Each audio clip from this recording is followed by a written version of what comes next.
Yancy, may tanong ako. Ngayon. Kailan mo ako sasagutin? Gusto ko pa nga po maging flight attendant.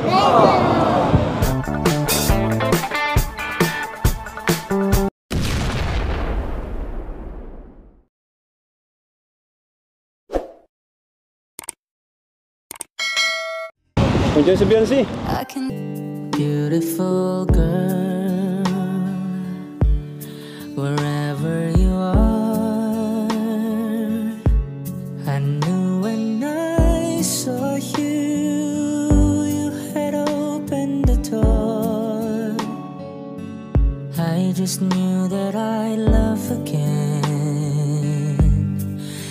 Kaya pala na-late, ang ganda ng suot. Yeah. Pinagandaan talaga, guys. Hindi po pinagandaan. Happy Mansari. Happy Mansari. 11 months na. Yeah. Ang bilis. Parang nakaraan lang. First vlog natin, December. Parang lalo kaya kang gumaganda. Hindi yung biro. Hindi yung biro. Ito yun. Yancy, may tanong ako. Ngayon. Kailan mo ako sasagutin? Pambihira ka. Sasagutin ka dyan. Bakit? Okay na tanong naman yun ah. Naalala ko lang. Sinisigurado ko lang kung malay ko ba, matagal din yan. Ano mo naman? Medyo malayo ang agot natin.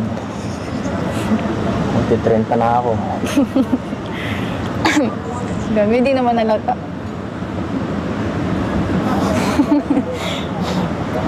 Hindi naman nalata sa'yo. Kahit mga 5 years pang hintayin mo, okay lang. Grabe ka naman. Joke lang. Baka pangit ko na nun. Tagal pa yun. Pampira ka naman. Hindi ka naman naging pangit sa paningin ko.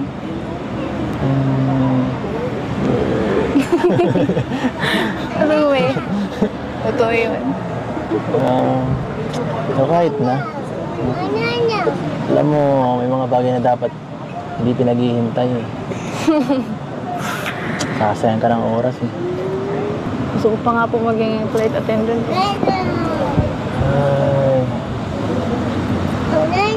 So gusto mag-LTR tayo? Hindi. Ay, mahirap yun. Baka kung ano mangyayari nun. Maraming magiging sagabal nun. At paano na ako nun? Hindi hira. Kaya pahirapan mo ako masyado. Alam mo ba yun, ano mo pinagsasabi mo? Alam mo ba? Ang hirap ng mga kondisyon mo. Pero Pala, so di ba yung plano natin, di ba Doc?